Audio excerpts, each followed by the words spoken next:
Have you guys noticed that oftentimes in scary stories and spooky stuff that it's rainy or gloomy? What's with that? No, but seriously, that's obviously a device used to build the atmosphere for what it is you're about to read, watch, or play. And that's kind of something I wanted to talk about today, or at least an offshoot of that. Let me set the scene for you. So, downcast weather is dark, which is creepy, and also oppressive, like the rain is beating down on you, not allowing chances to grow or overcome, like you can't escape whatever it is bearing down on you. And you're probably sitting there thinking, yeah, dude, that's obvious. And yes, it is.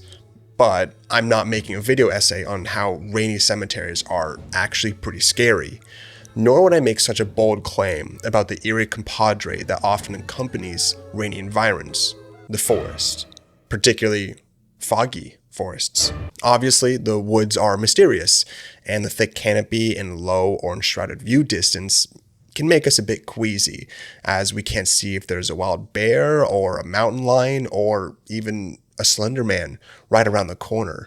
So I'm not here to point out quite the obvious claim that both of these things are scary, not only to us Americans, but also to numerous cultures across the globe. But as mentioned earlier, utilizing these devices conveys a message, and an interesting job, or jobs they fulfill, particularly in folktales, is provide some type of moral or lesson. They can also aid in providing those teachings or where those things are derived from.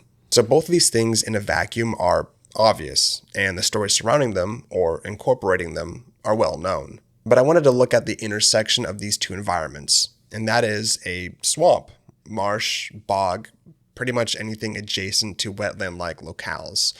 And I love the rain and lush, overgrown environments like forests, so a swamp, if you're imaginative enough, could potentially be considered a baby of the two.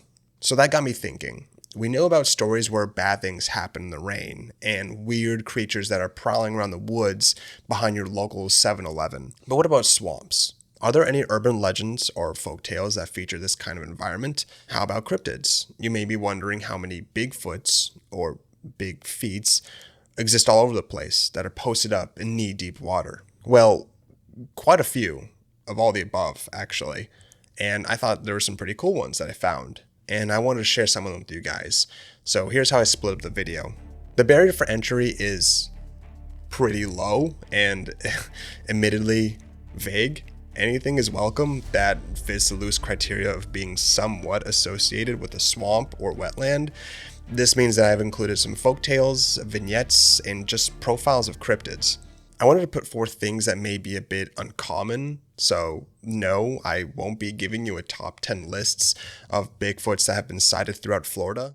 I'm certain a lot of you listening have heard of a few of these creepy guys, but I've decided to lead with those that I think are most widely known and then lock in on some that may not be. All of these stories and profiles are pulled from a couple books I use as reference material, mainly from Frightful Folklore of North America by Mike Bass, and Freaky Folklore, Terrifying Tales of the World's Most Elusive Monsters and Enigmatic Creatures by Darkness Prevails and Carmen Carrion. And I'll mention this again at the end, but if you like what you hear here, then maybe consider picking up a copy for yourself, since that helps support the authors, and I had a blast reading them, so they deserve the recognition.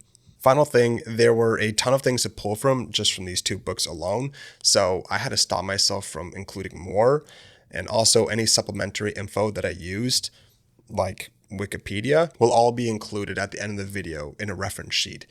And with that, let's get started with what is most likely the most well-known ghoul I've picked out of these two books, and that is the Baba Yaga.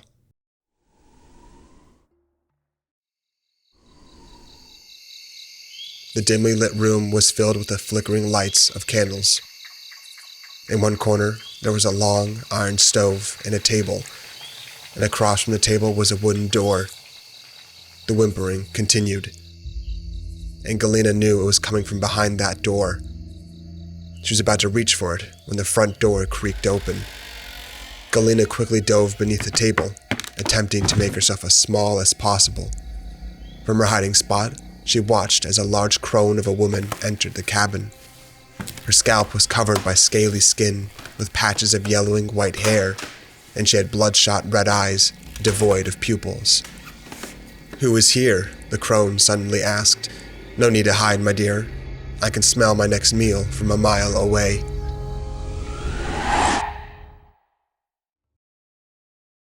The Baba Yaga is one of the most well-known Slavic folktales, and I'm certain most of you listening are familiar, which is why I chose to start with it. This tale has had an enduring legacy, and the stereotype of the enigmatic praying swamp witch can be found throughout the world, even in stories surrounding tucked-away sorceresses or hiding ne'er-do-wells. One way she differs is in the mode of transportation she engages in. Most people would assume, surely she travels by broomstick, right? Well, that's partly true, in a way, and Freaky Folklore elucidates us by stating she utilizes a combination of instruments. She travels via mortar, and she steers with a pestle, obviously, and the other is a broom. However, the broom serves more of a utility purpose as she uses it to sweep away the trails left behind by her pestle. She may also use implements as weapons to attack and crush her victims before dragging them off, cooking them up into her next meal. Her abode is also rather striking, as it is unusual compared to the dark cave or moldy, hollowed-out tree. It's a hut. A decrepit, walking hut. You see, this hut possesses a pair of large chicken legs that allow her to relocate if there are others who aim to hunt her down, and the windows of the building are bright, peering past trees to observe potential dangers, or hapless children who have wandered into her territory. She is often depicted as the loving term hag, as it is known, often encapsulates, as old, withered, ugly in every way.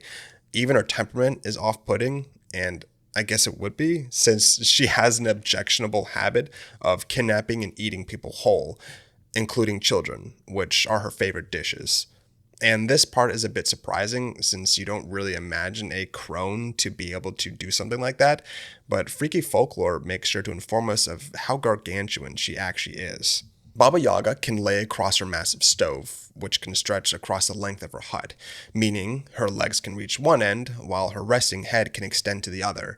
This means that she actually isn't as feeble as a description may imply, since she can easily wring children and pick adults up by the scruff of their necks.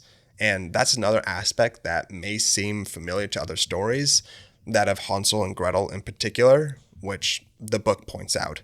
She uses the stove to, well, you may have figured, to cook people up and devour them, although children are typically the victims. There is hope, however, if you happen to find yourself face to face with this villain. She has a bit of a dual nature, and even though she is often depicted as contemptuous, reveling in the prospect of her next meal, she also has been portrayed as a kind old woman. In some stories, she serves as a guide or a helper to a character in a story. In addition, she can confront a wanderer and ask them a question, the answer to which may seal his or her gruesome fate. The book gives an example on what a proper answer should be, and it only serves to show just how bizarre she really is in all aspects, at least to me. If she were to ask you, did you come here of your own free will, or were you sent? Don't let this framing fool you, because there's only one right answer, and it's neither of these, or I guess a weird combination. What you should respond with is, I'm here 75% of my free will and 65% by compulsion. And I'm not sure how she would respond to this, but I guess it's an acceptable answer to her. But there is another way to thwart her wicked ways, and that is to have a wholesome heart. And the book describes this as being shielded by the power of love or virtue. Being blessed also keeps you from her evil influence, and this takes the form of a mother's blessing, which offers protection. As I mentioned earlier, these kinds of values are expressed often in folktales, and there are a couple other stories on this list that share similar virtues. It's interesting to look over the story and examine what kind of function it served. The book alludes to Hansel and Gretel, stating the obvious connection, and I think the tale of Baba Yaga could be one of a warning, mostly to children, and she serves as a kind of a boogeyman figure to warn kids from straying off the beaten path. And there are all kinds of dangers lurking in the woods. What do you guys think? Have you heard of this story? And I'm curious to see what kind of thoughts you guys have. Although I'm Sure, many of you have heard this before, but maybe there's a detail or two that was absent from the version you've heard before. Let me know. And with that, we move to the next tale, and this next one shares a similar figure, but with a different tone.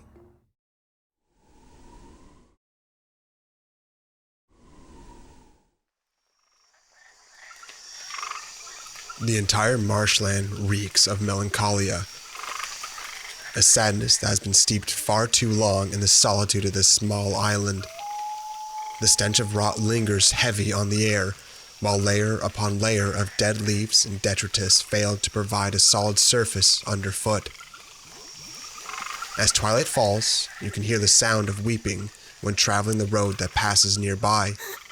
Driven by a sense of urgency, compulsion takes over, and despite the perilousness of the undertaking, you must continue until at last you find her.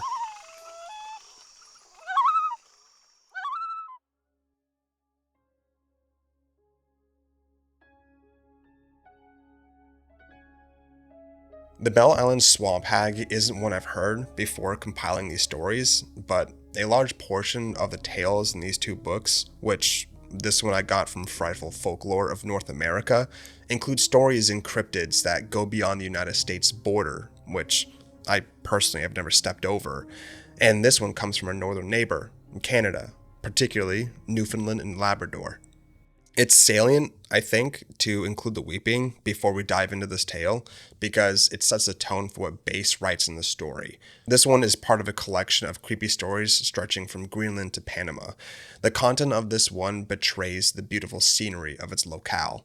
This tale tells us of a young woman who unfortunately becomes a witness to the schemes of a group of deceitful soldiers gathered at Dobbin's garden where they convene to discuss their plans. To keep their ulterior motives hidden, ones concerned with deceiving the local townsfolk, they make the brutal decision to silence the sole witness. The woman is apprehended, dragged to the marsh, where the men smother her face into the filth and decay of the swampland, leaving her to be hidden by the dense, consuming muck, where no one will ever find her. Some claim, however, that her tragic passing wasn't the end. Instead, they say that when the sun recedes beyond the horizon, its light splintered by the scattering of trees within the marsh, there's a sound that joins the chorus of humming bugs and croaking frogs. Woven within the soundscape, amongst the rustling leaves and bubbling brown froth, is a cadence that sounds like some kind of straining peal, maybe a large bird, chattering its beak at the sight of scampering snacks. But as you listen closely, discerning its unnerving familiarity, you think it sounds like a person. As it continues to wail, intermittently, you freeze at the speculation, secretly begging it was just some wild animal. But it peals again, and you go numb at the realization, at the mournful weeping beckoning from the marsh. Or so they say, I guess. Keep in mind this is just a story, and there wasn't anything I could find to connect this urban legend to any real event, so to pull the curtain back a moment, this is just me getting into the mood. However, according to the tale, it seems as though the stirrings kick up as dusk approaches. When you do hear the weeping, it's implied by the book that it has some kind of unnatural effect on the listener, which spurs them to seek out the source, and this results in the endless cycle of tragedy. As you continue to seek out the person in peril, trudging through the sludge of the marsh, you come closer and closer to the source, until you eventually find her, a woman, young and beautiful, clad in a pure white gown. It's when she notices you that things begin to change.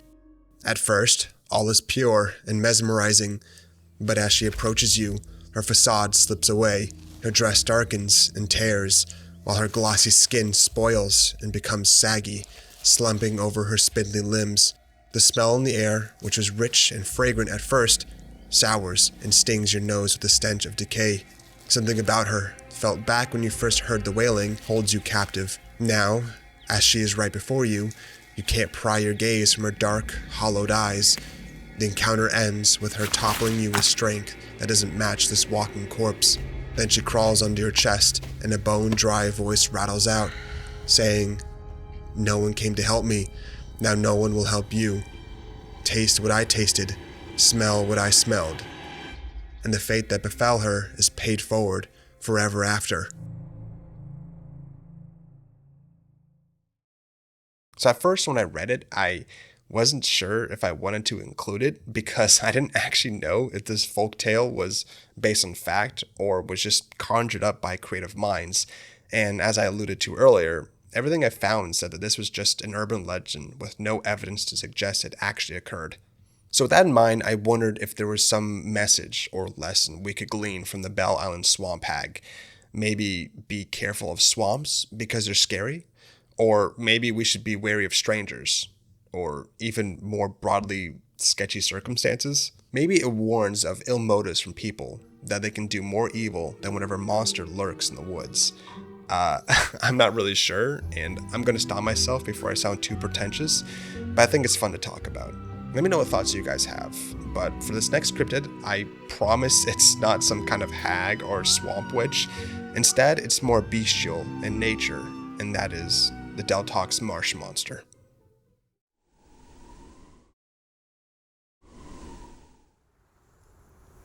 You don't have to drive too far in Wisconsin before you find yourself in the middle of nowhere. Back in 1964, 3 hunters were out in the Deltox Marsh, an area along Wisconsin's Wolf River. They were methodically trudging through ankle-deep snow when they saw it. A powerfully built creature lumbering through the sedge on its hind legs, standing at 8 or 9 feet tall. Word spread, and the following week, the 3 men were joined in the marsh by a group of 9 additional hunters. They spread out in a line to drive the deer ahead of them, and one after the other, they each saw the creature. And this time, the creature knew the hunters were there.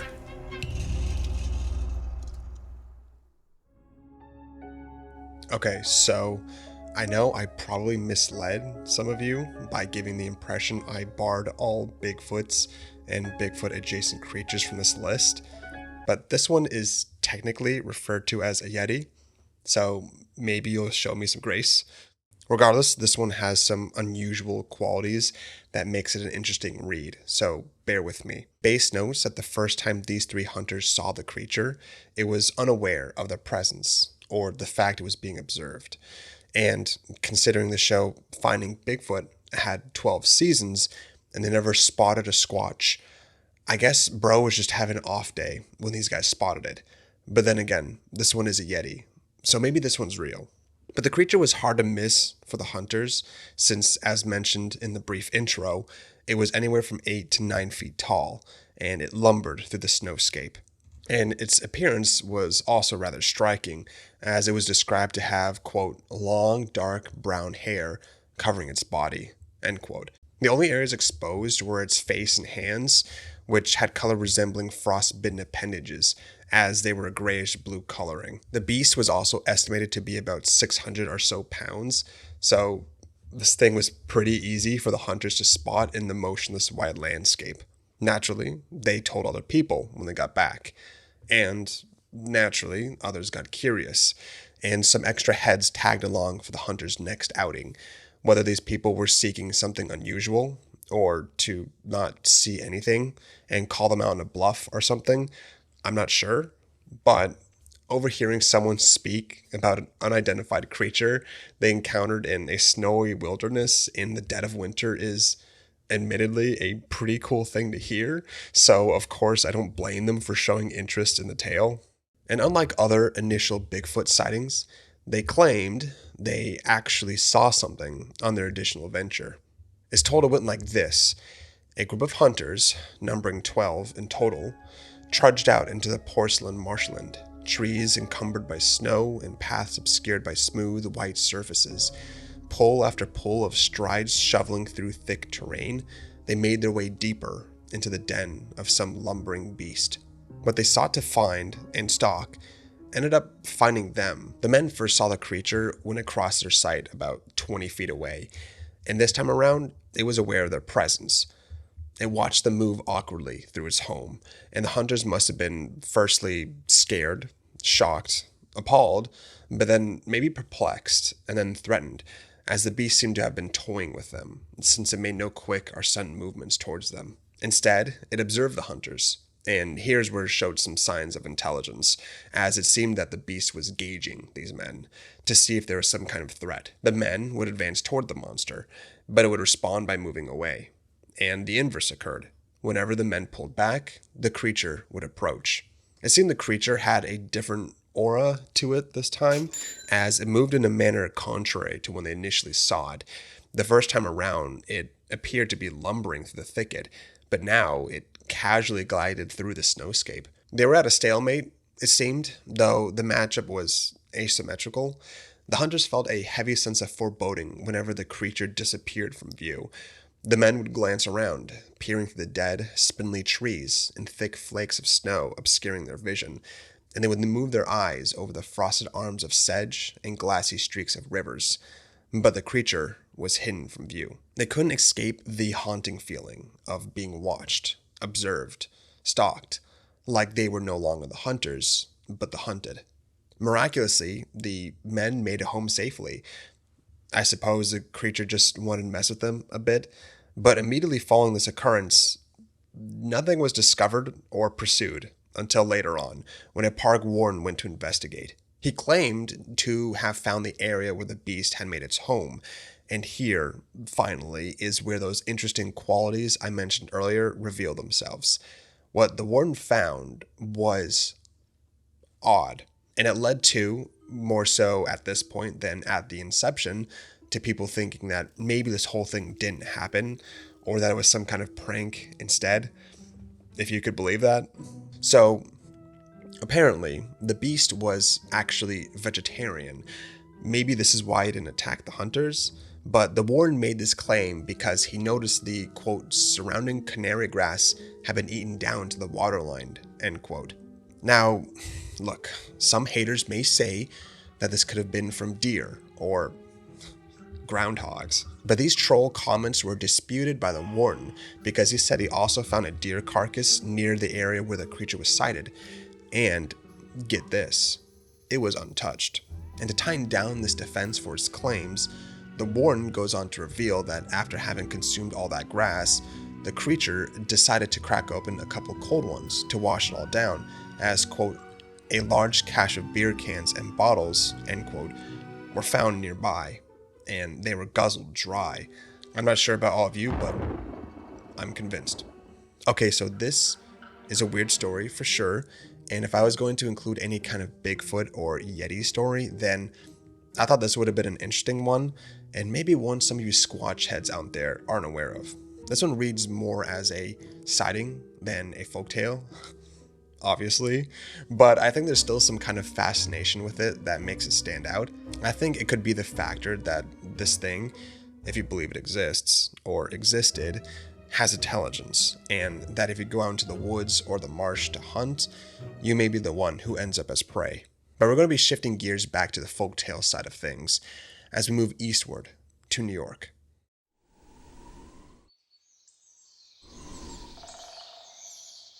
Just south of Lake Ontario, among 11 long and narrow lakes known as the Finger Lakes, live the Cayuga. Living in the unforgivingly harsh environment of the north, they've always known that the only way to survive is through cooperation and harmony. This belief was the foundation of their community, and they put rules in place to ensure its continued existence. It isn't just the fear of punishment for breaking the rules that keeps people living together peacefully, though. The Cayuga also fear the wrath of a terrifying entity known as Onyate.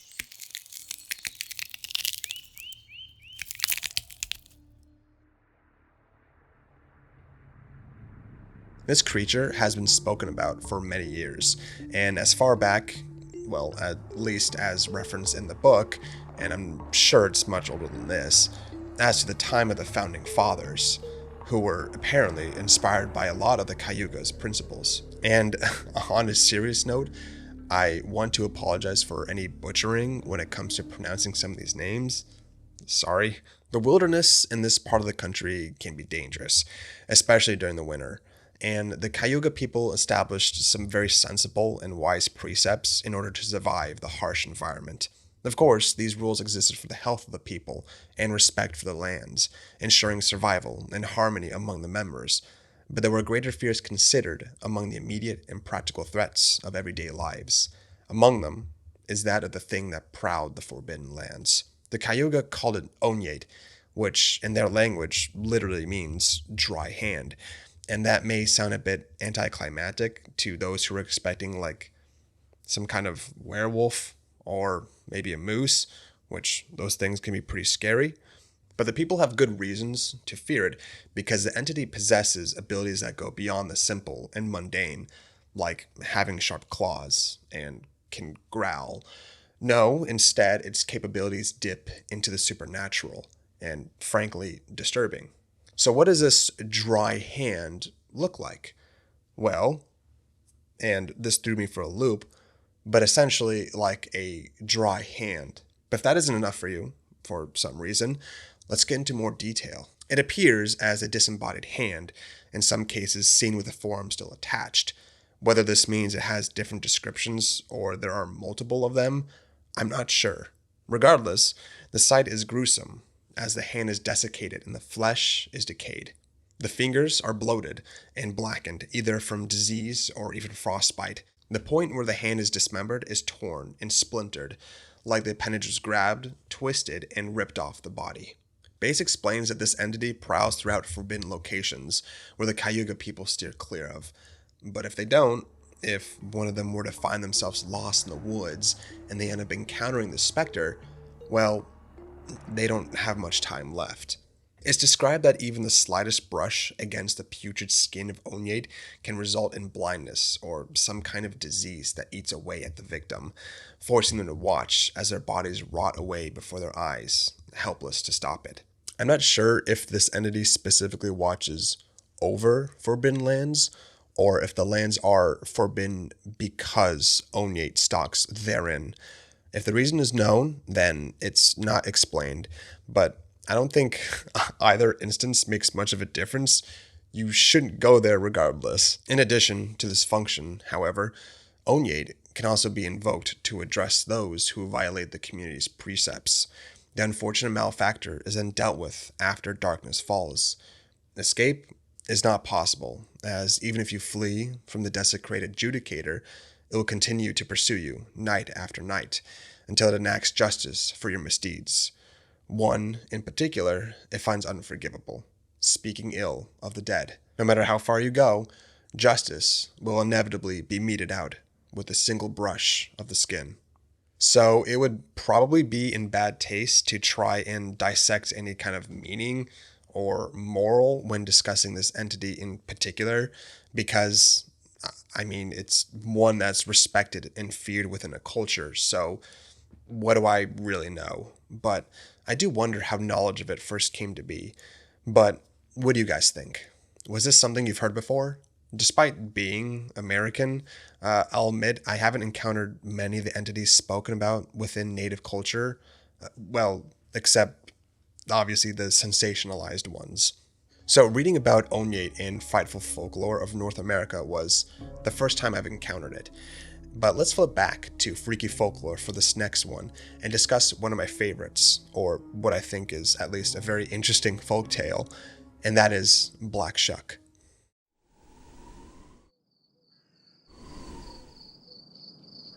Harry laid a small bundle of oxlip flowers at the base of the headstone. He bowed his head and clasped his hands. After a moment, he huffed and lifted himself, drawing his eyes open. He ran his palm over the smooth, curved surface of the stone and turned, letting his fingers gently tumble off the edge. The sun was climbing down the landscape, its weak, orange glow smoldering through the fog that was rolling in. Harry grimaced at the sight, seeing that the wafting mass was collecting over the route that led back to the main road. He didn't live far, and he knew a side path existed, leading off to the side of the graveyard and sharply dropping down to a beach. He was in a reminiscing mood, and he spent countless days on that soft, seashell-mottled sand with his mother. He utilized the last bit of receding light to find the cracked, cobblestone path, and braced himself down it, plopping onto the pale sand, patches of which gleamed a weak auburn from the dying glow of the setting sun. It would be dark very soon, and Harry still had to trudge over 5 minutes down the coastline to get back home, but a part of him didn't mind. He was already getting lost in his thoughts. He rolled his eyes over the lapping waves, foaming over the damp sand. He mused over a crab that was roused and he watched it dart to one side toward the path in front of him, but then a breeze kicked up and the critter flitted away, out of sight. Harry girded his jacket as the sharp wind glided over him. He cast his gaze dead ahead, down the length of the coastline. The ground was now dark, like ash, and the stretch of dunes on his right went out, all the way down to a staircase that led back to the main road, and the seagrass that fanned over the lip of the dune shuddered from the breeze. He continued to trudge through the sand, mostly preoccupied by his thoughts, but the scene before him began to unnerve him as the fog was creeping over the dune and threatened the beach like an invader. There was an alcove halfway through, carved into the side of the dune, where the grass looked like a canopy the way it bowed around the circumference. Harry stopped as he was passing it and looked it over. He remembered how he would spend slow summer days nuzzled in the crook of the space, reading a book while the long blades of grass acted as an umbrella, and they rustled like soothing wind chimes. He smiled warmly, thinking how she would have found the recess charming. But his mood soured as he thought how the chance to tell her was now gone forever. There was a stirring, and Harry froze. A patch of grass out in the expanse shifted. The sun was almost entirely gone, and only a sliver of dying light remained. Harry craned his neck over the lip of the dune, which was about chest high, trying to peer out into the dark sea of green. But it was too hard to tell from his vantage point. But as quickly as it started, the rustling ceased. And after a few more moments of searching, Harry determined it was just some rodent sniffing about, as people often threw their trash out into the carpet of seagrass. The thought annoyed Harry, but he couldn't say he was surprised. He'd seen all manner of neighborhood rodents, and even birds, clambering through the brush for whatever morsels people were too lazy to throw out. He was reminded of how dark it got as he was searching over the expanse, and noted how it was starting to look like a uniform mesh from the shadows knitting the patches together. The thickening fog wasn't helping either. He trudged on, quickening his pace.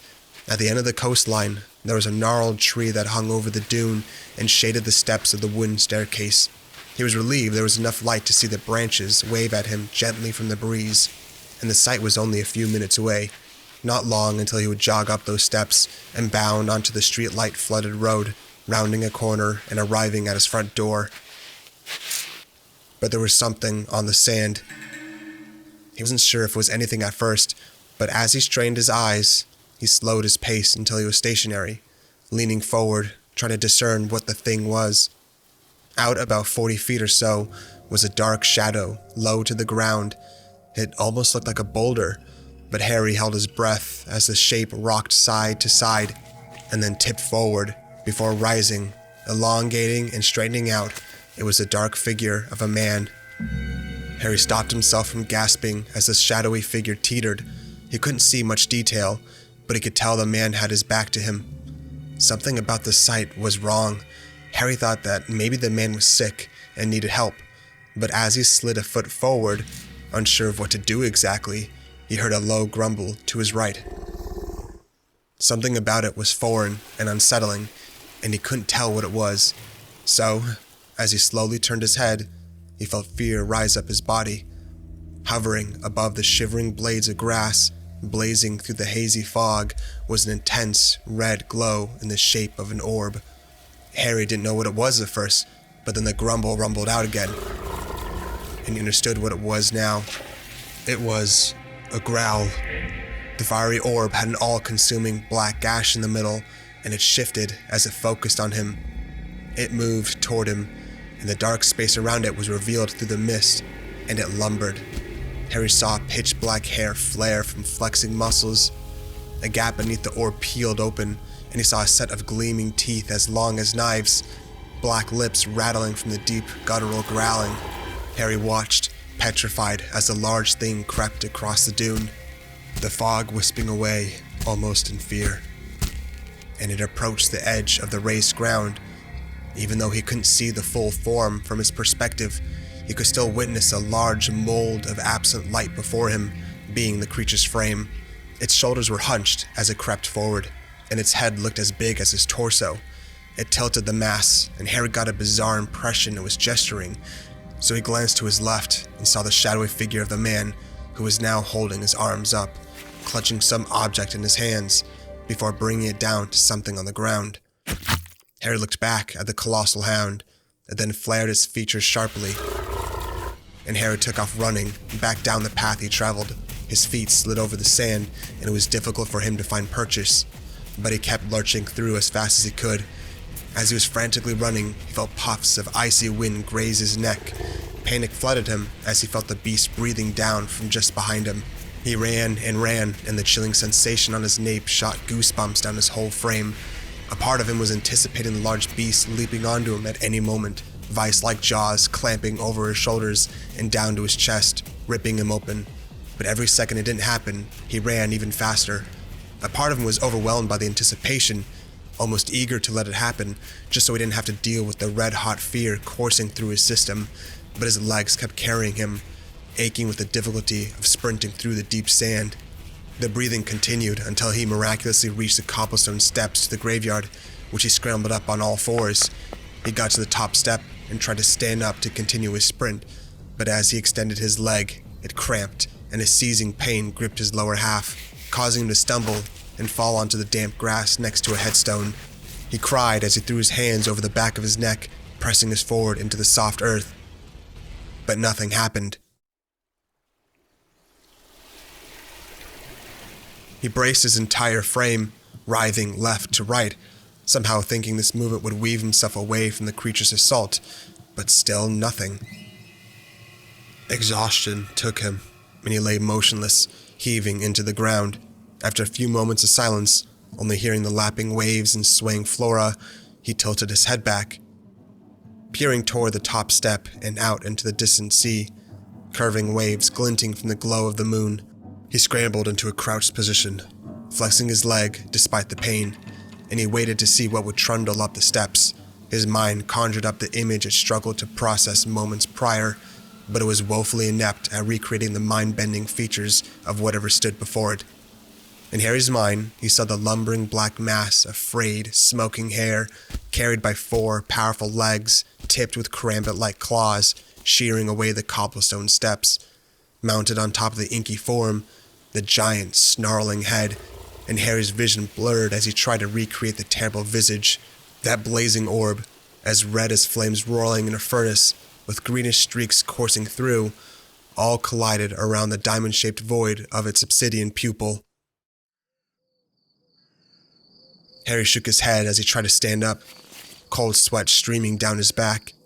He leaned against the headstone as he swiveled his gaze, trying to ignore the shaking edges of his peripheral, but there was still nothing. The beast, hallucination, whatever it was gone, and Harry didn't think twice about it. He forced the haunting image of the creature, as well as the shadowy figure teetering on the beach, out of his mind. He looked over to the main path weaving through the graveyard, and saw the fog was no longer there.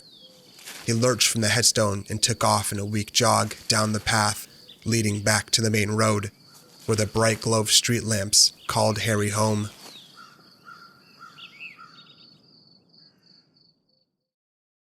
So, I know I threw a lot at you with this one, but we'll unpack all that as we discuss this folktale, which takes us across the pond to England, where there is talk about something that stalks across Essex, Norfolk, Suffolk, and the Cambridgeshire fens. This has built up, or I guess I should say there has been built up, this aura around this creature. And maybe that's why it's so cool to me. There was an allusion to what it looks like in the story you listen to, but the Black Shuck actually has a bit of a variation to its description, not only in its appearance, but also its intentions, what it has manifested before you to accomplish. A through line of all the descriptions offered in Freaky Folklore, however, is the color of its fur, which is as black as coal. The size of this creature also changes. It can be massive and exceed the size of some beasts of burden, including horses, or as small, well, relatively, I guess, as a mastiff. Another commonality is its eyes, or eye, again, depending on the story you're listening to.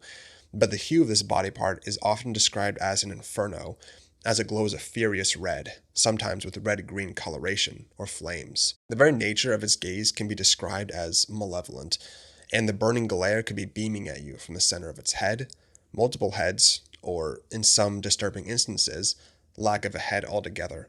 The beast can be found prowling about a few different haunts. It could be stalking through the hills near a town, or trotting down the old, abandoned roads leading through the country. It may glance through patches of fog, which creeps eerily across a graveyard. Or it may peer around the skinny trees of a marsh, red eye glinting at you like the candle hanging in the mist. There could be tracks compressed deeply into the damp sand of a coastline, ones that look like a dog's, but the imprints swallow your foot whole in comparison. And as you peer down at the confounding sight, you hear a howl ring out in the distance, its guttural wail chilling your bones. Okay, so that all sounds rather intimidating, I guess. So, what do you do if you come face to face with this colossal black hound, with the black shuck? What could coming across it really mean? Well, again, there's variation in the significance of a sighting. It's commonly known, and as you would expect, that seeing this thing basically means you're toast, as it's looked at as a harbinger of doom and misfortune, that your time alive is coming to an end. It's not overtly clear, but repeated throughout the creature's entry in the book shows that the beast doesn't outright maul you to death. That's beneath this guy, I suppose, but instead its appearance is a portent of your death or misfortune, which will occur within a year. The very air surrounding the spectral hound is malevolent, and I suppose that's what I meant earlier when talking about its aura. This thing has such a disquieting reputation that in certain parts of Devon, even mentions of a black dog is considered unlucky, and I'm not sure if the degree of unluckiness can be equated to that of a black cat over here in the States, which might not actually say much, since that isn't universal and not really widely feared in modern times. But regardless, the reception of black shuck is one of unease and caution, but there are some areas that tell a different tale. If you head northeast of Devon, the people of Suffolk may warn you that the black hound may leave you be if it remains undisturbed, being granted a wide berth when it prowls across the ashy sands of the coastline following the sun's recession. However, in other parts, it may have a different motive than being the harbinger of calamity. In other parts, in some cases, its intentions may be more altruistic and its appearance auspicious. So, it could show up and foretell your gruesome end, keeping you up at night as you sweat over the sight you passed on a late night walk, interrogating yourself whether you saw the beast or just mistook a trash can sitting in the shadows. Or maybe it did show up and it could have done so to actually save your life. This creature has also been portrayed as a warning entity, kind of like the Mothman in West Virginian folklore. It may come about to warn of imminent death, but it could also caution the viewer of whatever lies ahead. An encounter may startle and terrify the person, or persons, who witness the horrific visage of malice and stench of brimstone, but once they flee from the beast, they learn, or go about blissfully unaware, of just how close they got to a terrible end at the hands of whatever misfortune was waiting for them. The fascinating thing about this creature to me is just how far it spans and also the reputation it has. This creature seems like the embodiment of death itself, with its grim appearance and cold breath. It stalks lonely and desolate places, as well as mist-laden marshes, which have an association with decay and rot. Black Shuck is probably one of my favorite folk tales, and I'm well aware there are plenty of stories you can go into about this creature, and they are all fascinating, so I encourage you guys to dig into it for yourselves. But what do you think? Do you think this spectral hound has an association, or even edgier, I guess, is the manifestation of death? Or is it a bit more nuanced than that? Let me know. There are plenty of swamp or wetland adjacent stories I found just from these two books alone, and if you at all enjoyed what you heard here, I highly encourage you to pick up a copy for yourselves, and please support the authors. I'll leave a link to them in the description. I think I'd like to make a video about more in the future, if that sounds interesting to you guys, but what do you think? Have you heard of all these stories? And if you haven't, I'm curious as to which one stuck out to you. I love forests and rain, so I thought swamp stories or cryptids would have been a fun idea for a first video. Let me know if there's a story you guys are aware of, but wasn't mentioned here. And also, let me know if you have any just feedback on the video itself. But with that, thanks everyone for watching, and I hope to see you next time when I've rounded up some more stories. See ya.